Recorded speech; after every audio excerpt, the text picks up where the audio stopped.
దేవా, నన్ను పరీక్షిస్తున్నావా? వెంటనే సహాయం పొందడానికి అర్హుడిని కాదా, అర్హురాల్ని కాదా? పర్వాలేదు నాయన. లేకపోతే నేను ఇంకా నలగవలసి ఉన్నదా? నా ఆర్తధ్వనులు ఇంకా నీ చెంతకు చేరవలసి ఉన్నదా?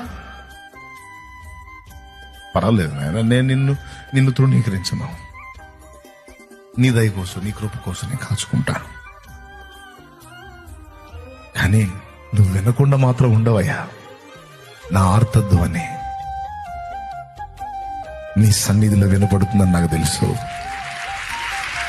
నేను ఎన్నిసార్లు మొర్ర పెట్టాను, అన్నిసార్లు నా మొర్ర నీ యొద్ద చేరిందని తెలుసు. నా ప్రార్థనలు నీ చెంత ఉన్నవని తెలుసు. నా కన్నీళ్లు నీ బుడ్డిలో దాచి ఉన్నావని నాకు తెలుసు.